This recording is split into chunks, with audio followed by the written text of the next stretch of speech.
We're just having a few people join us now. But I guess we can start with some housekeeping and some regular things. So yeah, we just would like to start with, as we always do with any of these sorts of things, with an acknowledgement of country. So we'd like to start just acknowledging the lands on which the Faculty of Science, who are hosting the event today, on which we operate. And so there's 3 different nations. There's the Pambalong clan of the Awabakal people, the Darkinjung Nation, and the Biripi Nation. And just to acknowledge any Indigenous staff or students who may be in attendance today. So yeah, just to start off with, we're going to be exploring the topic of STEM education and what having a STEM education means, and particularly for women. And we have Bonnie McBain here with us today, who is a wonderful host in all of these sorts of events. And she's from the Faculty of Science. And Bonnie's going to be sort of leading our discussion and our panel through. So we have on the panel here today, we've got a number of women who are renowned experts and wonderful people in their field. So we have Professor Erica Wanless from chemistry here at in the Faculty of Science. We have Professor Billy Benevsky, who is from psychology and health. We have Fiona Robinson, who is from Ramboll, who is an industry partner and is involved in the Hunter Wise group, whose background is in environmental engineering, and Natalie Patterson from Royal Hasking DHV is a coastal engineer and also involved in the Hunter Wise network. So just a warm welcome and thank you for everyone who's giving their time to be involved in this today. Yeah, so we're going to be having the panel discussion. So Bonnie's going to be going through some questions and asking our panel some things and sort of threading through the themes of today. And then while all of that is happening, we'll have the chat open, and anyone who has questions or would like to submit some questions, please feel free to. I'll be monitoring that chat thread and then be collecting all of those questions and kind of grouping them around any sort of themes. And then in the final 10 minutes or so, we'll be, I'll be putting those questions to Bonnie in the panel. So please submit those as you go along, or if you'd like, and we will answer those towards the end of it. And then we'll kind of have a last little wrap up before we head off into whatever else we're on with today, whether that's class or meetings or whatever else that's coming along. But yeah, I'll pass over to Bonnie, who can start us off. All right, thanks very much, Holly. So just letting everyone know also that we're recording the session. It's going to be really great to be able to share this with people that couldn't come along. And also what we learn here can really help us to influence our curriculum and what it is we're educating students for. So hopefully this will be a really lovely record where we can learn from all of our experiences and reuse them over time as well. So I also want to acknowledge country, and I also want to thank everyone for coming. It's really exciting to have you all here and to be able to learn from the practical experiences of women just doing their good thing.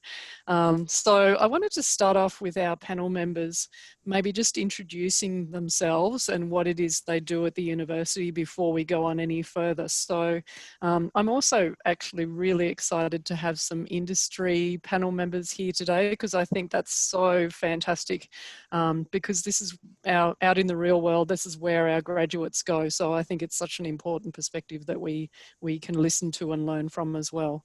So on that note, maybe Fiona, could I get you to start by introducing yourself, what you do, and your background?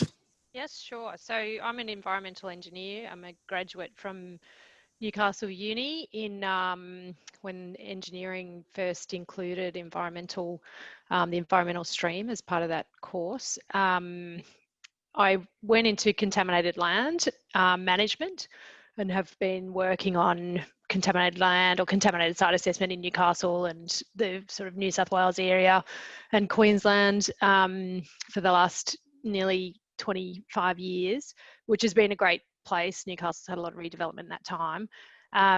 But a couple of years ago, the firm I was working for was purchased by Ramboll, and Ramboll are a multidisciplinary engineering firm. So now I run the Australia New Zealand operations for Ramboll, which is in Australia and New Zealand is predominantly environment and health, but also some other engineering services like transport, energy, more broad, engineering consultancy services. And so I've had that role for a couple of years now. Yeah, fantastic. Yeah, that sounds like you get around Australia and New Zealand a fair bit. It would be very interesting. Yeah, and I do also get to travel to Copenhagen and Northern Europe, so that's pretty cool as well. Yeah, but not at the moment. So yeah, no. So pretty disappointing this year. Yeah, never mind. You'll have to Zoom it instead. I know, it's very boring. Erica, can I get you to introduce yourself and what it is you do here at the university? Sure. My name's Erica, and so officially I teach chemistry. I'm a professor of chemistry at Newcastle, and I've been here since late last century. And in particular, so I teach chemistry. I collaborate a lot with chemical engineering because my research interest is all in the area of what is called colloid and surfaces. Colloid is all tiny particles, and surfaces is everything to do with detergents and polymers that are dissolved in solution. So I'm involved in a number of different research projects. In particular, a big one that's just starting is all about trying to reduce water and power use in the mineral processing industry. So yeah, hopefully we're going to make a big difference, big target to reduce by 50% water and power usage in Australian mineral processing in the next 7 years. Oh, fantastic. And do you actually get into the lab these days? That's the big question. Me, no. I was teaching lab for 3 hours this morning, though. So oh, that's lovely. Yeah. I enjoy teaching lab classes and training of the next generation. Yeah, that's the fun bit, getting our hands dirty in that sense. Lovely. Yep. All right. Can I ask you, Natalie, if you could introduce yourself and what it is you do and your background? Yep, sure. So I currently work for a company called Royal Haskoning as a coastal engineer. I started out doing civil engineering at Sydney Uni and thought I wanted to be the pioneering woman on site. Did that for about 4 years and figured out that wasn't quite where I wanted to be, and then discovered coastal engineering, which aligned a little bit more with my passions as well as skill set. So I moved into coastal engineering. A lot of people don't know what a coastal engineer does. Essentially, it is a branch of civil engineering with a speciality. So it's looking at anything that's built on the coastline, so you have to have an understanding of coastal processes, and also trying to manage coastal erosion and coastal protection. And I guess lately the thing that's keeping me the busiest is Stockton. Just been involved in the coastline management plan that's recently been certified over there. Yeah, and your work just sounds like it's going to get more and more topical as we get bigger Absolutely. oceans, and yep. It doesn't sound like you're going to be out coming. Very Thanks, true. Natalie. That's really great. And Billy, do you mind actually giving us an intro about yourself and what it is you do here at the university as well? Thanks. Yes, absolutely. Thanks, Bonnie. I'm a health behaviour scientist. I've been with the university for a long time. As a predominantly research academic, I do very, very little amount of teaching. And what I'm interested in as a health behaviour scientist is what motivates people to engage in certain health behaviours, and how do we design programs and strategies and interventions to manipulate those behaviours so that people live in more healthy ways. So a lot of my work focuses on tobacco use and smoking, and I work with people who smoke in trying to design together with them what might help them quit smoking. Yeah, fantastic. And I think that gives us such a great breadth of what you could do as a scientist. It's like each of those journeys are very different. But obviously you're following your passions, and that's really lovely as well. I might just stay with you, Billy, I'm interested in why we would even bother having this sort of gathering. What are the actual benefits of having more women in STEM? And what are some of the underlying challenges that you found? Because you're also a gender equity chair at our university. And so this aligns with your work a lot, as well as all of our experiences. Yes, and we have a focus on trying to increase female representation in the sciences and also some of the other STEM fields like, so STEM here at Newcastle stands for science, technology, engineering, mathematics and medicine as well. So we have the STEM plus M. And generally speaking, across those fields, we have an underrepresentation of women. And even in some fields, like there's some disciplines in medicine where there's plenty of women, we have an underrepresentation of women in senior and leadership roles.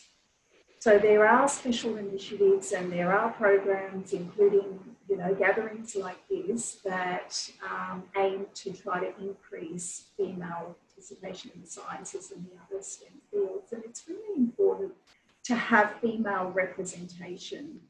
To ensure that there's diversity of perspectives and thoughts and opinions. And there has been a lot of research that shows that innovations are driven when groups that are trying to solve problems are more diverse. So having only one gender represented in a discipline or a field is problematic in coming up with the solutions to our big problems in the world. But another reason that we want to increase female representation in the STEM fields is because the STEM fields are growing at a much higher rate than many other disciplines. And in lots of professional settings, they tend to be fairly secure work and, you know, reasonably well paid work. And if women are systematically left out of those sorts of jobs, then you end up with social and economic inequities that as a society really pulls us down in so many ways. So there's lots of reasons why we would want to increase female representation in STEM and science. Yeah, and one of the focuses of today, or one of the motivators for me being involved, is how can we do that? How can we support our female students so that they can take that critical role in our society to be able to let all of us produce better outcomes in terms of scientific progress and knowledge and learning. Judy Ann, I noticed you had a question you were dying to ask. I'm happy to give the floor over so that you can ask it at this stage. You'll have to take yourself off mute. Just put it in the chat to Holly, but now I've put it to Aha. My question was sort of prompted by Fiona talking about her own work in a company, but doing stuff that sounds like it's doing good. And many of us really wanting to use science or maths or whatever to do some good in the world, but sort of the more obvious jobs or the more prolific jobs being in areas that don't necessarily do any good or maybe do some harm. And whether there is any kind of shift or any way to make a shift or any way to develop a context in which companies can have a rationale that's built around doing some good and allow employment in these areas that we want to work in. Yeah, well, I mean, I can really just speak to my own experiences in the firms that I've worked in. And I did go into environmental engineering because I enjoyed science and maths and I had a passion for the environment. And I did think I was going to save the world when I finished that degree. And as it turned out, in contaminated land, in contaminated land management remediation, a lot of what you do is not very sustainably focused. But we're starting to shift from that and improve. And firms like the one that I work for have corporate strategies that are so ethically minded and focused on sustainability goals, you know, signatories to the SDGs.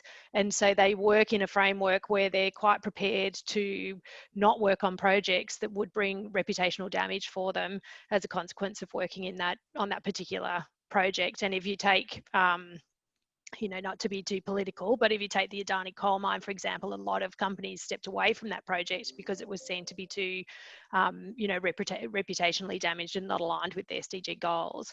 So firms are now really starting to move towards those objectives. Their staff require it. Their employees want to work for these businesses. So regardless, I guess if you're publicly listed, then you've got shareholders driving that. You know, that behaviour of the firm. If you're privately listed firm like we are in Ramboll, it's a way for us to attract employees. They want to come and work for a firm that is, you know, what you've just described in your comment, that is making a difference. We're working on engineering projects that are improving the world that we live in today for future generations, and that's the main driver. Is that if you have good people, you're working on good projects, the financials will fall into place. And so yes, every business has to make money to survive, but that's the way that, you know, one way that you can go about doing it. And I think it definitely is changing, but it's through, you know, us as employees is probably the main driver, you know, for pushing change in the big organizations.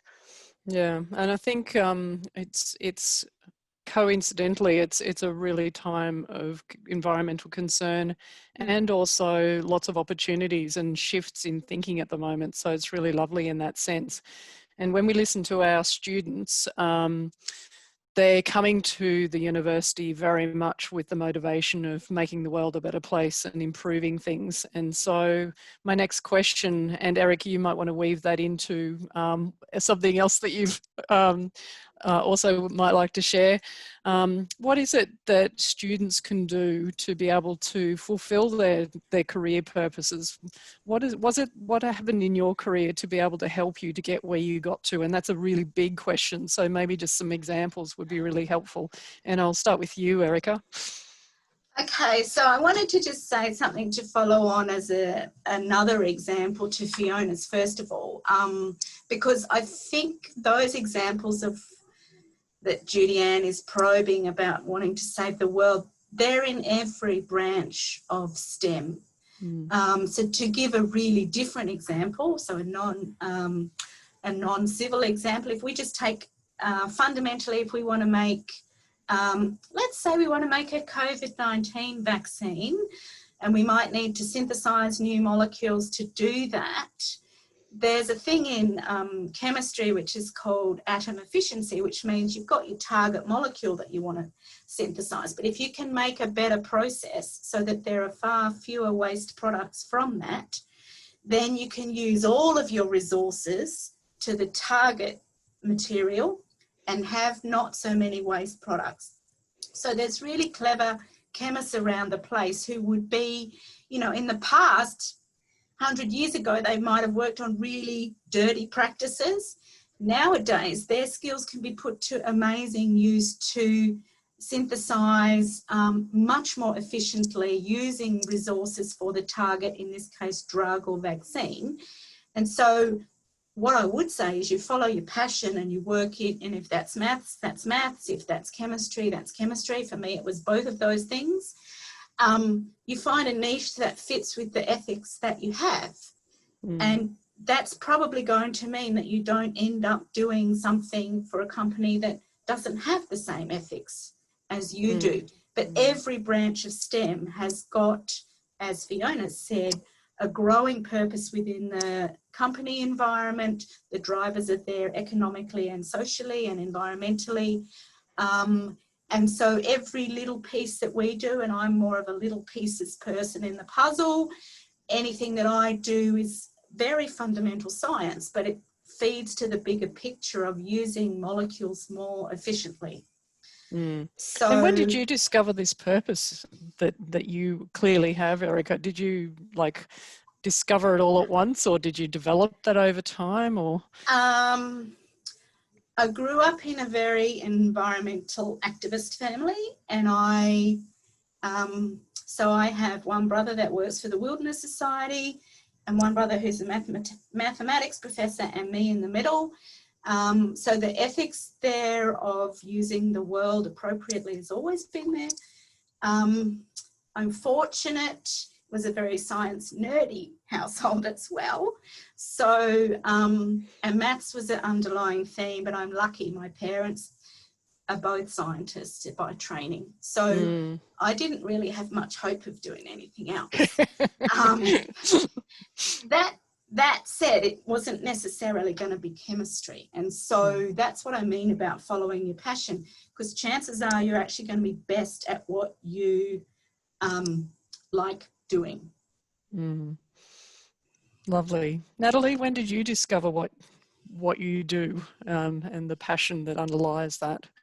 Did you have a bit of a journey, or did it suddenly hit you like a bang? Or Yeah, no, I did have a bit of a journey. I knew when I left school that I wanted to do something maths science based, and that sort of headed me off in the engineering direction. But I also had this passion about all things maritime, marine, watery, and I remember trying to figure out if there was anything out there, a uni course that, you know, might suit that. And my dad gave me the advice at the time, maybe not to specialize too soon, too early.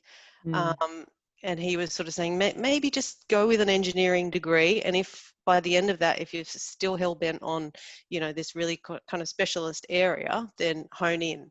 And thankfully that turned out to be excellent advice. And I did the civil engineering degree, continued to do all my watery passions throughout. And then when I realized that I wasn't doing what I wanted to be doing, and I started trying to really find it this time because I didn't want to get it wrong, and I discovered coastal engineering, I was like, that is me. It was 3 a.m. I was on night shift as a tunnel engineer in my little shed. I was Googling maritime, nautical, water, anything, and a coastal engineering conference website came up and it said, what is a coastal engineer? And I just remember sitting there on my own, 3 a.m. just going, that is it. That's me. That's what I want to do. And I rang the man. I said, what do I need to do to be a coastal engineer? And he said, well, you need a civil engineering degree. I was like, got one, good. Yep, tick. and you need to do a master's. I was like, great, sign me up. Yeah. So that was that's my lovely. journey. And that journey is something that you often hear about people where they've started off with not necessarily knowing exactly, and so following as much as they can their core, aligning that with their core values. And I know, Billy, your journey's been very similar as well, hasn't it? You've had your core that you've kept to, but then you discovered opportunities of ways of implementing that over time as your career's developed. Yes, I had never heard of health behaviour science as a kid or a student at school, and even when I did my undergraduate degree in psychology, I didn't really know what health behaviour science was, and I was pretty adamant that I wanted to be a clinical neuropsychologist. That was what I was going to do. And I sort of fell into research and the science that I do now by doing an honours degree in psychology, and that was a research-based honours degree. And I did really well, and I wasn't expecting to do really well, but I did. And so then discussed with supervisor about doing a PhD of some sort, and wasn't really sure whether that was what I wanted to do. The only place that I could do clinical neuropsychology at that point was in Sydney. So it would mean moving away from Newcastle, and I didn't have any money, and I was really young at this, like 22 or something. So I just decided to stay in Newcastle and work for a little bit. So I found out what health behaviour science was by being a research assistant for a professor here in Newcastle in the medical faculty.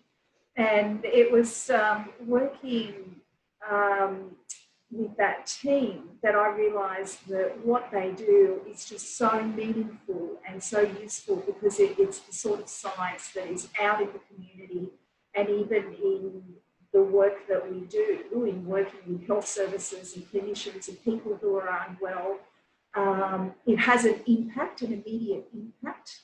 And so that's, you know, stirred me up, and I thought, this is what I want to do, and decided to do a PhD then in health behaviour science, even though I had not actually heard of health behaviour science 1 year previously. Yeah, so taking those opportunities is definitely, and being open to changing your course as well. Yeah, I think that's a really nice theme to follow up on, because clearly you've all taken different opportunities to go in very different directions. And I suppose it would be lovely to hear for students starting on their journey, what sort of opportunities do they need to look out for if they wanted to go down your sort of track? You've obviously had, Billy, the opportunity of doing some research with a researcher, and that guided you in that journey, but in other sectors that might be different. So what opportunities can students look for within the university while they're doing their undergraduate degree? And I might ask that to you and also to Erica. And then what is it that undergrad students can do to be able to get out into the workforce? And I might come to you, Fiona and Natalie, for that perspective. So maybe we could start with, what sort of things should undergrad students look for inside the university to be able to look at all these different opportunities? We might just cover like a very few of them. Sometimes undergrad students aren't aware of some of these opportunities. Erica, do you want to start off maybe? I guess in the things to look out for, I guess, are the staff, or which includes perhaps PhD students who are demonstrating a lab class of yours in first year. I think the chat is really important, not just the sitting trying to soak up a lecture, and this year has been terribly, terribly difficult with a lot more things online. But striking up those conversations in lab classes, for me, that's what I've noticed over the years, is that's where as a staff member you find out what a student's particular interest in, and you can say, oh, maybe you need to look at it. There's a course for that. You could enrol in that, and it might be a bit difficult because it might not be in your program, and you might need to work around some university rules to get it in there. But that way you can really have the things that are piquing your interest acted upon by someone who knows the system, because university systems are notoriously opaque. So if you just start talking to staff members, and some of us are less scary than we at first appear, then you know, that's a way to get some of your burning questions answered, even if you didn't know they were burning questions. So talk, whether it's to your lab partner, just what are they doing, and find, it's all comes through conversation. There's no single pathway, there never has been, and that's even less true now. So even for the people who are, you know, gross introverts, like I certainly was in first year, somehow we have, that's the biggest fear, I think, to face, is talking to other people. I still don't do it easily. So yeah, but it's really worth it, hey? it's really worth it.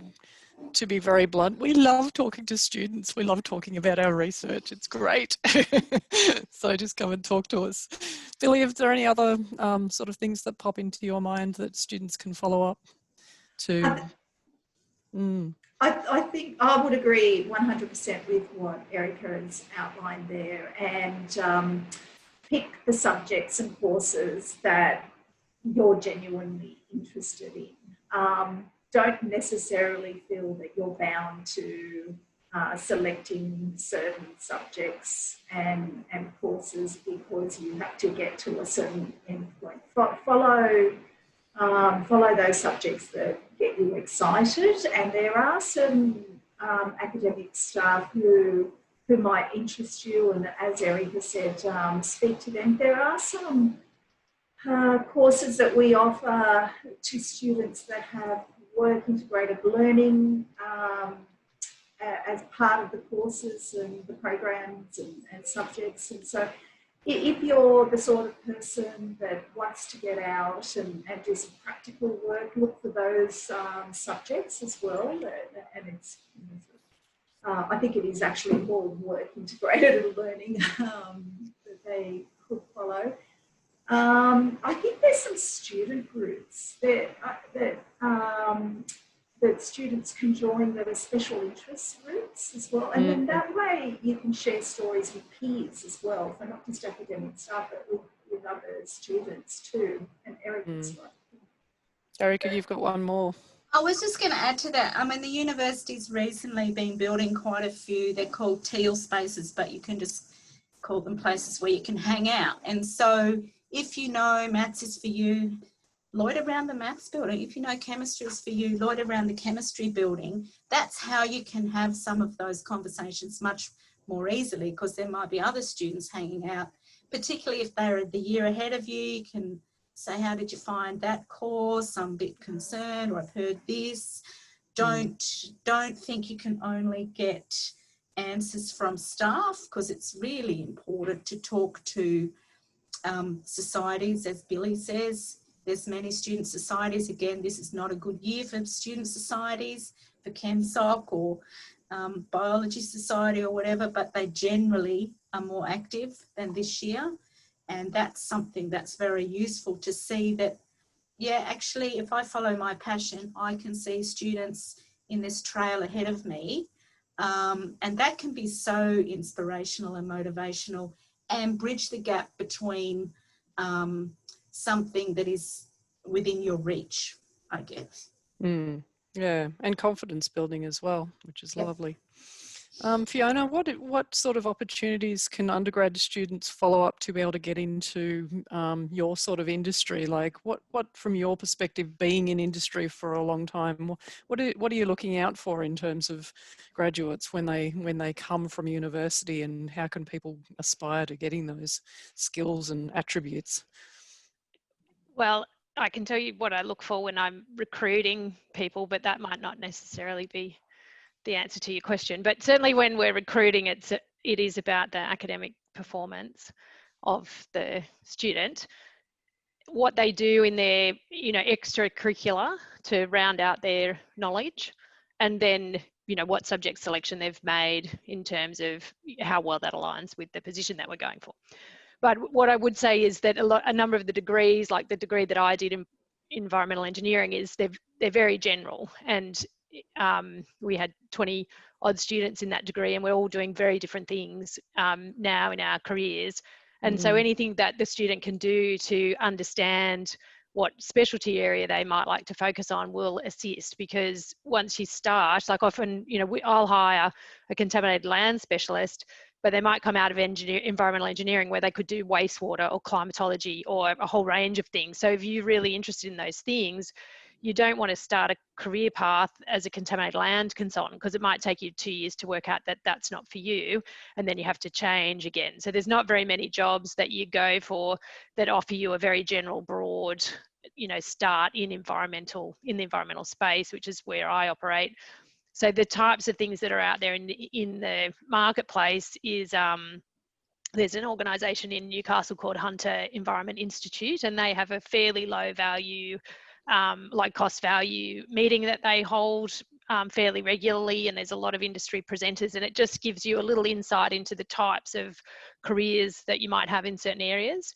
And the other organisation that I would think is quite good is the Australian Land and Groundwater Association. So if you're interested in going into hydrogeology or contaminant fate and transport, site remediation like what I do, then you can look at those sorts of industry groups just a little bit to see if they appeal to you, and then they're the sorts of jobs you can apply for, and at least you have a little bit of a knowledge of what path you're heading down. There's other groups, there's CASANS, which is the air quality, Australian New Zealand Air Quality or Clean Air Society. So there's a number of those types of industry groups for a fairly small fee, and most of them have a student fee.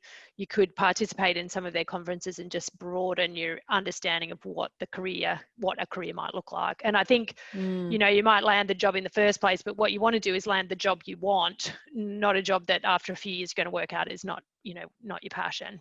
So that it would sounds be, like you know, networking, yeah, as it's Erica was saying, you're yeah, networking within the university, but you've also got you can, opportunities to network yep, outside. yeah, and like Erica, we're more than happy to talk. Most people that you meet will be more than happy to tell you about themselves and their careers. Yeah, Natalie, what's your perspective in your industry in terms of how can students, what opportunities can they take advantage of to be able to get into your field of work or generally into the workforce? Well, as a company, we offer internships. Sometimes they might be third year or fourth year, and they're often a flexible arrangement based on whatever that person can do. If they happen to have a couple of days a week available, then maybe it works like that, or maybe it's over the Christmas holidays, a 3-month sort of placement. And that's a bit of a win-win for us to get to know that person, and that person to get to know all the different areas that we cover, and maybe get a bit more of an idea of where they might see themselves. So that's definitely hugely valuable as a student if you can get any sort of internship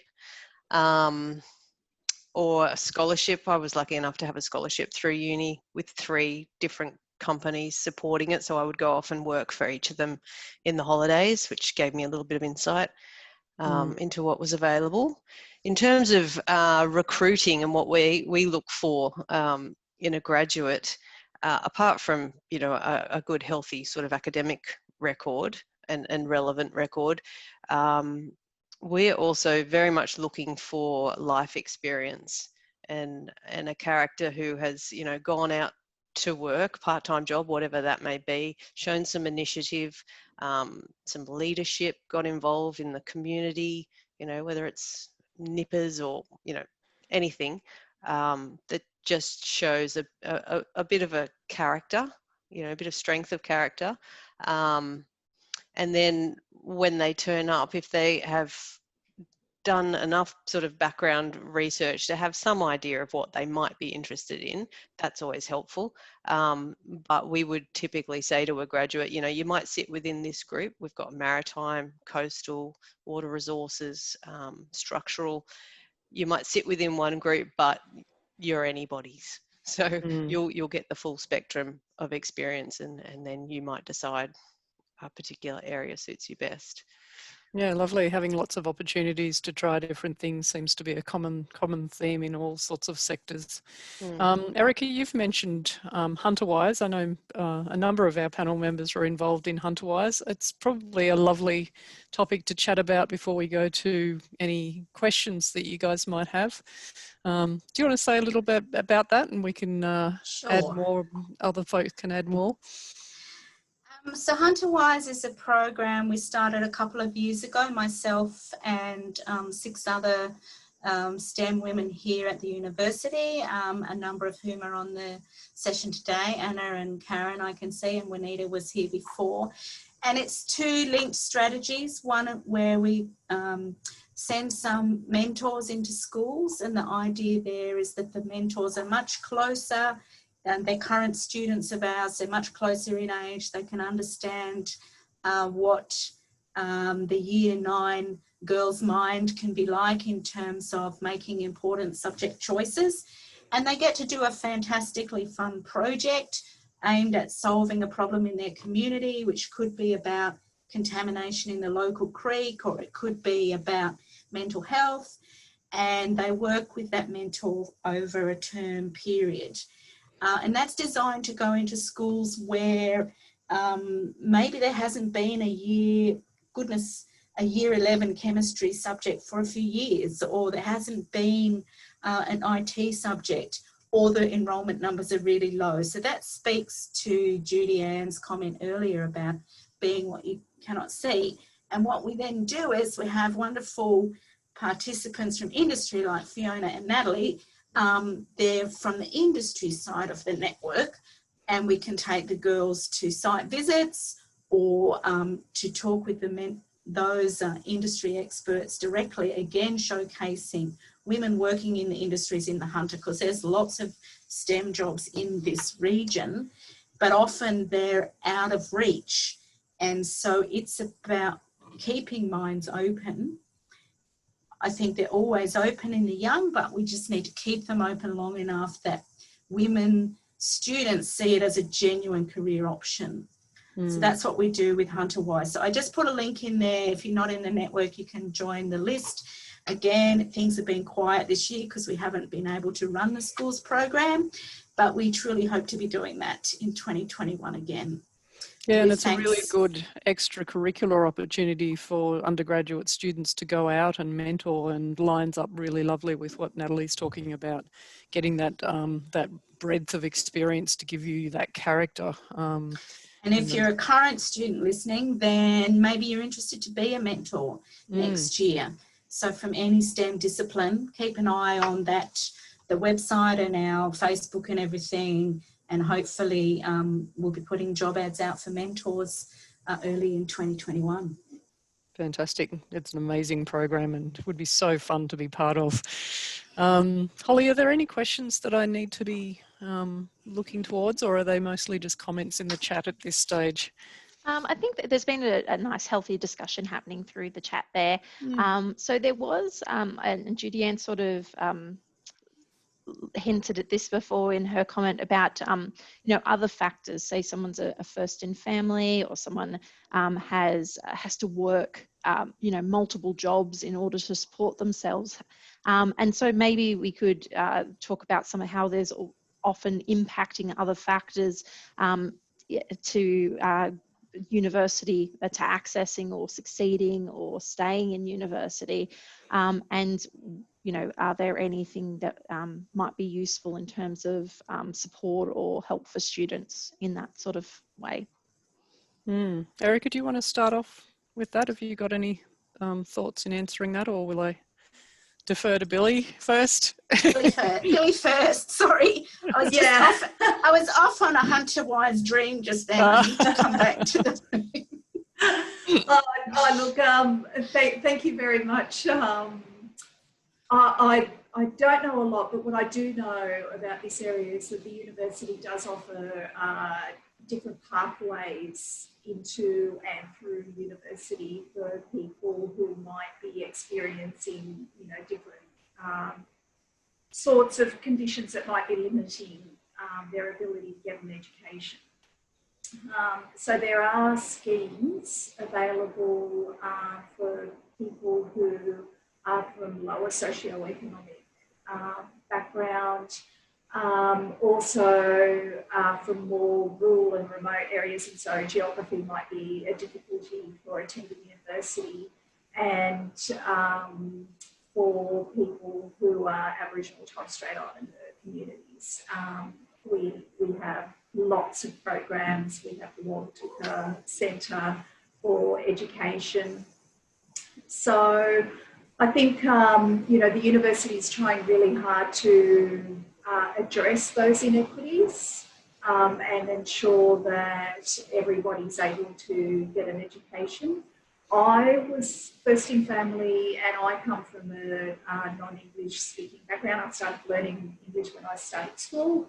And I certainly understand the challenges in coming from a family where education is just not part of your day-to-day. And I think that having people at the university who believe in you and who support you, and you know, sort of being able to create this scaffolding almost of people that can help you at the university is really important if that's your situation. That's really lovely, and Ruth has really helpfully shared a link to some of the library guides for helping you to gain some of the essential skills, and digital literacy is one of them. And I know the library guides have got an amazing repertoire of different types of study skills that you can develop with the support of those materials, so that's really lovely. Georgia also says, what is the strong evidence that there are opportunities out there still, and where additionally should students be looking? My experience in searching for both scholarships and jobs is that competition is currently increasing, perhaps. Thanks for some of the points that are addressed so far. So yeah, there are certainly scholarships available, and you can ask the university about applying for those. I know the university has tried to streamline that application because they were very onerous, so hopefully that's a little bit easier to do these days. But yeah, there's the university as a whole has a lot of different supports and support services, and so it's a matter of, once again, of just talking to lots of people to find out what they are, what the process is. I was actually amazed at how many support services the uni actually did when I started looking into them. And if there's someone in the audience here that wants to mention one in particular, feel free. But there's lots, anything from financial assistance to academic assistance and support, how to write better. So it's a matter of just finding those, and the student support services is a good central location to start looking for a lot of those. And then, of course, when you're doing discipline-specific work, then it's very much, as we've been talking about, finding out what the important things are by talking to people, either in your academic setting and also in industry, finding out what experiences people have, what they've learned along their journey, and where they got to, and what mistakes did they make on the way, and how did they respond to that. I think there's also probably the career service as well. If people are looking for jobs, there is the university has both a Facebook page and a careers service page that lists a lot of opportunities for part-time employment that would suit students, as well as new graduate opportunities. Was there anything to say about sort of the comment about the competition increasing? Is that what people are under, or what people understand there? I might just make a comment, a discipline specific one. And the thing is, early on in your degrees, if you can find relevant work, that certainly gives you the edge over some of your classmates, because it also helps you to confirm to yourself that you're following your passion, because you might think that you want to do something and then you try it in a summer job, which could be paid or it could be not paid. You might find that that is not what you want to do. So early experience is helpful. Keep talking to the staff in the discipline, because they might know about certain companies. And I'm not employing, so I'm probably speaking out of turn, but my sense would be, if you can show that you're very good at it, so the things that Fiona mentioned before about your subject choices and the grades that you've got the best that you can be, there might be more people applying, but if you're in the top of those lists in terms of skills base and grades, then it's an issue for the employer if 200 people apply and they only want one. It's not necessarily an issue for you if you can demonstrate to the best of your abilities why you're suitable. Yeah, and it's really interesting hearing from both Fiona and Natalie about what industry is looking for. So having more conversations with people about that would be really handy, so that you're continually aligning your choices with where you want to go once you know that is. Shelley's also... Sorry, can I just add to the, looking for a job aspect? And yes, there is competition for graduates in the market, absolutely. But you can be very proactive around your pursuit of, your first job, your graduate job. And I'd suggest that one way to go about it is to identify the firms that you might like to work for and be proactive by approaching them, rather than responding to an ad where 200 people might be replying, is to get your CV out, see whether you can meet with someone to understand what they do, show that, try and build that relationship before they even looking for the job. And then you might find, if they're happy with you and they like, how you've presented and the initiative you've shown, that they don't even advertise, you might be in the door without the ad. And probably the other thing is, if you are replying to an ad, take a lot of care and effort in your covering letter, because whilst everything else that Nat and I've mentioned is important, a lot of what we do in our job is write reports. And if in one covering letter you can't get that free of a spelling error, you almost go to the bottom of the pile straight away.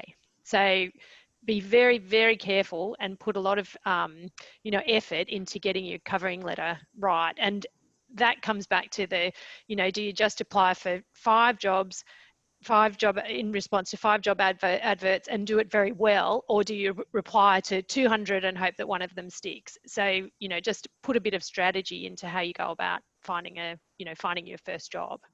And Can once I- again, those library guides are really fantastic to help you develop your academic writing and your writing for employability, which are somewhat related but actually quite different. Sorry, Billy. I was just going to add to what Fiona was saying about making sure that the cover letter and that your application is excellent, whether it be for a job or a scholarship. And this is something where mentors come in very handy, or just a support person who can read over what you're writing and how you're projecting yourself, and give you some feedback to ensure that you're presenting yourself in the best possible light. Yeah, no, that's really helpful. Natalie, did you have something to share with us as well from the industry perspective? I was essentially going to say exactly what Fiona just said. That was my thoughts exactly.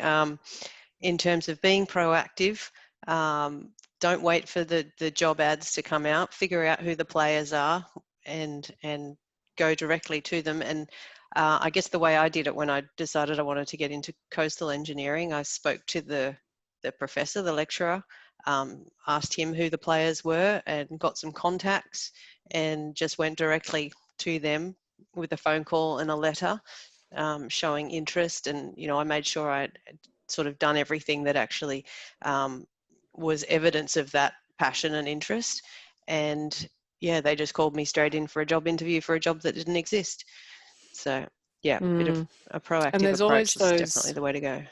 There's always those statistics out there, and I'm never sure of the percentage, but basically the majority of jobs are occur directly through existing relationships rather than through advertisements. Anna, did you want to share something? Thank you for sharing all this. I think it's extremely important what you're telling to the future, right, in the STEM. A lot of discussion and a lot of mention is about passion, you know, passion about what you do, passion about the type of job you're looking for. From the industry perspective, so it's a question for Fiona and Natalie, do you think that the employer appreciate an undergrad or a just graduate student that is trying to get a job and shows this passion, shows this intention? How much the industry is able to catch that and to understand the intention and the passion that the student is bringing in an application, in an interview? I'll jump in there. Fiona's happy. Absolutely. I think if a graduate can come across as having a really sort of genuine and authentic interest in the area, as an employer, you're kind of thinking that it takes that level of passion and interest to put in the work that's required to succeed in consulting anyway. So that gives us a sort of level of comfort that this person really wants this and is going to work hard for it. And hopefully that's backed up by an academic record, you know, and other evidence. But having the passion there, I mean, for us as looking for a coastal engineer, if someone's mad keen about the beach and surfs and does all those other sort of coastal things, you're like, yeah, I think that's the person. You got to put surfing on your CV. Exactly. Pretty much. Fiona, did you have something to add to that as well? Yeah, I'd agree. It you know, it does count, and it's passion as well as enthusiasm. And like Nat said, you do have to have a lot of energy to be successful in any career, but at the same time, you also need to be able to demonstrate that you're a realist, because not every day at work is going to be the most exciting thing that you've ever done. So you have highlights in your career and you're definitely passionate about your pursuit of it, but a lot of what we do can be a little bit boring. Maybe not your job, Nat, but certainly mine can be a little bit mundane. So not every day, I'm not living my passion, my dream every day, but as long as you are most of the time, and you've got to be real about that. Field trips are always at the beach for me. I'm happy. Yeah. I might change careers. Yeah, It's not too late. I think that's a reality for all of us. Andrew's just mentioned our undergraduate course in surfing, just to pique all your interest if you want to do some extra electives. So we're getting very close to having to wrap up our time together, and I think it's been a really lovely discussion and perspective setting discussion for new graduates who are trying to find where they're taking their careers and everything. So I think the different perspectives have been really handy, and I think it's been lovely to be able to have both industry and within university experience being shared here as well. So that's been really valuable. And I want to thank you all for your generous time, and to everyone listening as well. If there's one other question, we've got time for that, but that's about it, I think. Andrew, is that your hand that's up? I think that's a clap. No, it's a clap. Oh, okay, sorry.